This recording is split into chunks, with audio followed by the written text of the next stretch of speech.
কিন্তু উল্লেখ্য যে আপনি হাতে আংটি ব্যবহার করতে পারবেন, হাতে আপনি ব্যাজ ব্যবহার করতে পারবেন। এগুলো কিসের জন্য? আপনি সৌন্দর্যের জন্য। তবে উল্লেখ্য যে যৌতুকের যে আংটি নিয়েছেন সোনার, এটা আপনাকে টয়লেটে ফেলে দিতে হবে, নয়তো সেটা ভেঙে আমার স্ত্রীর কানের দুল বানাতে হবে, ইত্যাদি গলার হার বানাতে হবে। আপনি যৌতুক নিয়েছেন কি আপনি পেলেন না, এমনিতে তো যৌতুক হারাম হারাম, অপরদিকে যৌতুক হিসাবে নিয়েছেন গলা আসছে, সোনা আসছে, হাতের আংটি, সোনার আংটি, এটা আপনি নিয়েছেন। অবশ্যই অবশ্যই পুরুষদের জন্য কিয়ামত পর্যন্ত, পুরুষদের জন্য কিয়ামত পর্যন্ত, পুরুষদের জন্য কিয়ামত পর্যন্ত সোনা ব্যবহার করা হারাম। পুরুষ ব্যবহার করতে, পুরুষরা সোনার আংটি ব্যবহার করতে পারবে না, পুরুষরা গলার চেন সোনার আংটি ব্যবহার করতে পারবে না, হাতের ব্যাস ব্যবহার করতে পারবে না, পুরো কিছু যাবো সোনা করতে যাবো তোমার এই পুরুষদের জন্য সোনার আংটি ব্যবহার করতে পারবে না। ঠিক অনুরূপভাবে পুরুষদের জন্য লোহার আংটিও ব্যবহার করতে পারবে না। সোনা এবং লোহা এবার কিন্তু তারা আংটি ব্যবহার করতে পারবে। কোন কোন আঙ্গুল আংটি? শুধু সাধক আঙ্গুল এবং মাধ্যম আঙ্গুল। এই আঙ্গুলের মধ্যের আঙ্গুল কোনটা? এটা না, সাধক আঙ্গুল এবং মাধ্যম আঙ্গুল, দুইটা আঙ্গুল ব্যতীত তিনটা আঙ্গুল ব্যবহার করতে। দুই হাতের এই দুইটা আঙ্গুল আর আমরা অনেকে সাধকের আঙ্গুলটা দেখবে, বুঝবে সাধকের আঙ্গুল বুঝছে না।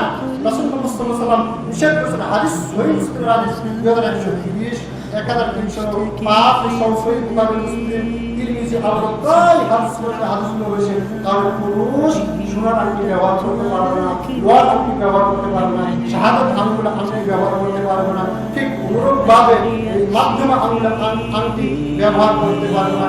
আব্দুল্লাহ রাদিয়াল্লাহু আনহু বলেন সাল্লাল্লাহু আলাইহি ওয়াসাল্লাম স্বর্ণের একটি আংটি ব্যবহার করলেন। প্রথম দিকে রাসূলুল্লাহ সাল্লাল্লাহু আলাইহি ওয়াসাল্লাম স্বর্ণের একটি আংটি ব্যবহার করলেন। আংটি মোহর হাতের তালুর দিকে ঘুরে রাখলেন, তার যে মোহর এটা কোন দিকে ঘুরিয়ে রাখলেন? তালুর দিকে। আমরা তালুর দিকে রাখি না, এই দিকে রাখি, মানুষকে তো দেখানো হবে, দেখাতে হবে। আল্লাহ রাসূল তালুর দিকে ঘুরে রাখতেন। তারপরে তিনি বলতেছেন লোকেরা ওই আংটি ব্যবহার শুরু করতে পারে। রাসূলের হাতে দেখেছেন, নবীর হাতে দেখেছেন, সুতরাং তারাও ব্যবহার করতে শুরু করলেন। নবী সাল্লাল্লাহু আলাইহি ওয়াসাল্লাম স্বর্ণের আংটি একেবারে ফেলে দিলেন, অথবা রৌপ্যের আংটি ব্যবহার করতে লাগলেন। হাদিস সহিহ বুখারী 5865 থেকে 67 নম্বর হাদিস প্রমাণ করে কোন ধরনের স্বর্ণের আংটি পুরুষ ব্যবহার করতে পারে না। আরেকটি যে বিষয়, আজ থেকে 3 দিন আগে আমাদের খানকালা বাজারে তিনি আংটি বেচতে দেন। একটা আংটি করলে কমরের ব্যথা শেষ, একটা আংটি করলে ধনী হওয়া হয়। এই আংটি ব্যবহার হকারের আসে না, এক আংটি সব রোগ সেরে, ক্যান্সার পর্যন্ত ছেড়ে দেয় আংটি ব্যবহার করতে। 50 টাকা দাম আংটি ব্যবহার করে ক্যান্সার পর্যন্ত ছেড়ে। আমার নাম হচ্ছে ফুসফুসে ক্যান্সার, নাম ফুসফুসে ক্যান্সার। ডাক্তার জবাব দিয়েছেন যে কি বাঁচানোর সময় আল্লাহ যত হায়াত দেবেন তত থাকবে।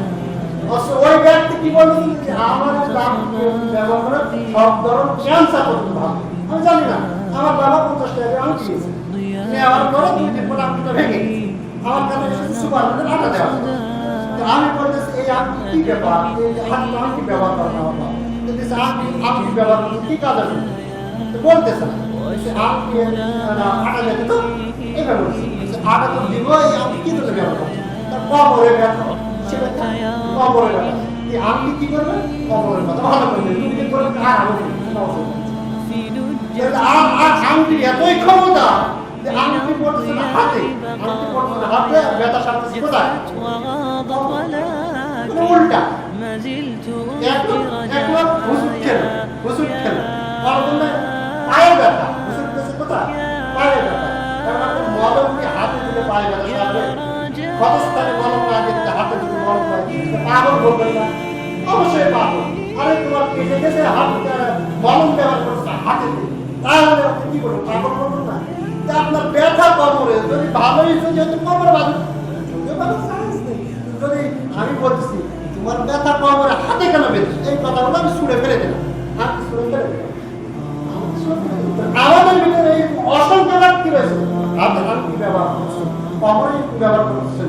জি, রোগ ভালো হবে বলতে কোনো প্রকার আংটি যদি ব্যবহার করেন, আংটি একমাত্র শুধুমাত্র সৌন্দর্যের জন্য আংটি ব্যবহার করা বৈধ, অন্যথায় রোগ ভালো হবে বলে যদি আংটি যদি ব্যবহার করা হয়, বাচ্চা হয় না এই জন্য যদি আংটি যদি ব্যবহার করা হয়, এই ক্ষেত্রে কোনো ক্ষেত্রে যদি এইরকম যদি অবস্থার ক্ষেত্রে যদি আংটি ব্যবহার করা হয়, এটা হচ্ছে শিরক রাসূল মুহাম্মদ সাল্লাল্লাহু আলাইহি ওয়াসাল্লাম বলেছেন মান তাআল্লাকা তামিয়াত তাদাশওয়াক্তা, যে ব্যক্তি তাবিজ লটকালো, যে ব্যক্তি আংটি ব্যবহার করলো, এইরকম বস্তু যে ব্যক্তি ব্যবহার করলো ভালো হবে মনে করে, তার সন্তান হবে মনে করে, আল্লাহ রাসূল বলেছেন এই ব্যক্তি শিরক করলো। আর আল্লাহর কোরআন বলেছেন ওয়া মান ইউশরিক বিল্লাহি ফাকাদ হারামাল্লাহু আলাইহিল জান্নাহ, কোন ব্যক্তি যদি শিরক করে যদি মারা যায়, কোন ব্যক্তি যদি শিরক অবস্থায় যদি মারা যায়, ওই ব্যক্তির জন্য হারামাল্লাহু আলাইহিল জান্নাহ, শুকরের মাংসটা যেরকম হারাম, পায়খানা যেরকম বান্দার জন্য হারাম, ঠিক অনুরূপভাবে ওইরকম হারাম হচ্ছে জান্নাতে ওই ব্যক্তি যেতে পারবে না। কোন ব্যক্তি শিরক করা অবস্থায় মৃত্যুবরণ করবে, এইগুলো করছে আপনি আমি বলতে পারবো না কখন মারা যাবো, এখনো হয়তো মারা যেতে পারে।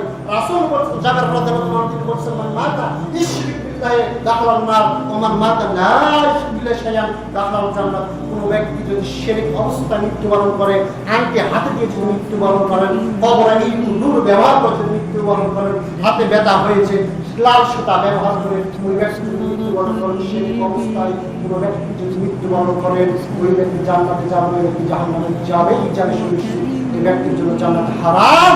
আর কোন ব্যক্তি যদি শিরক না করে যদি মৃত্যুবরণ করেন, তার পুরো জীবনে শিরক করেনি, কিন্তু সালাত আদায় করেনি, সিয়াম পালন করেনি, কোনো ইবাদত বন্দেগী ওই ব্যক্তি করেনি, কিন্তু ওই ব্যক্তি শিরক মুক্ত ছিল। রাসূল বলেছেন তার সমস্ত শাস্তি দেওয়ার পর বলে ওই ব্যক্তিকে একদিন একদিন জান্নাতে প্রবেশ করবেন। লা ইলাহা ইল্লাল্লাহর অর্থই হচ্ছে যাবতীয় শিরক মুক্ত।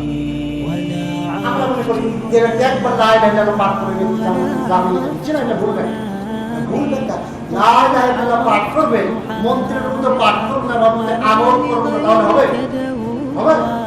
বরং অমর সুন্নাহ কিতাবে হাদিসে কোন হাদিসে রয়েছে যে ওটা সত্যতা সে স্বীকার করবে, সত্যতা বলতে কথা আল্লাহ রাসূল যে হাদিসটা বলেছেন যে লা ইলাহা ইল্লাল্লাহ পাঠ করবে ওই জান্নাতে যাবে।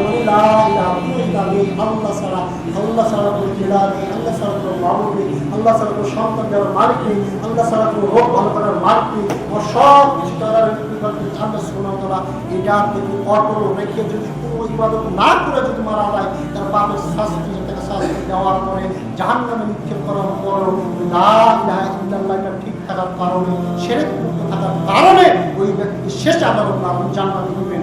আর লা ইলাহা ইল্লাল্লাহ যদি পাপ করতেই আছে কিন্তু শিরক ছাড়তেছে না, তাবিজ দিয়ে যদি মারা যায়, কেননা আল্লাহ স্বয়ং কোরআন বলছে সূরা মায়েদা 52 নম্বর, আল্লাহ কোরআন বলছে ওই ব্যক্তির জন্য জান্নাতি হাত। তো লা ইলাহা ইল্লাল্লাহ পাঠ করে জান্নাতে যেতে পারবে? একজন হিন্দু যদি লা ইলাহা ইল্লাল্লাহ পাঠ করে জান্নাতে যাবে?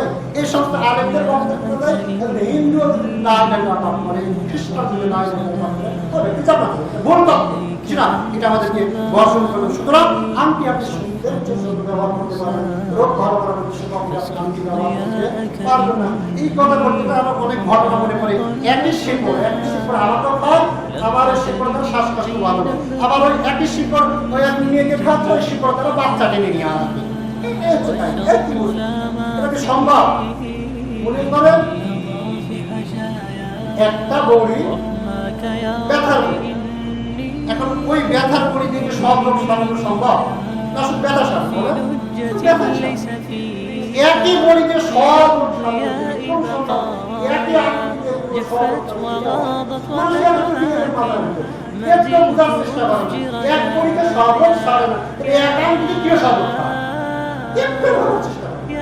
অন্যভাবে এগুলো নিচে হাতে কোনো প্রকার আংটি দুই আঙুল আংটি ব্যবহার করা যাবে না, পাশাপাশি স্বর্ণের আংটি ব্যবহার করা যাবে না, পাশাপাশি লোহার আংটি ব্যবহার করা যাবে না, এবং শিরকযুক্ত যে ধরনের আংটি রয়েছে এগুলো আংটি ব্যবহার করতে হবে। আরেকটি বিষয়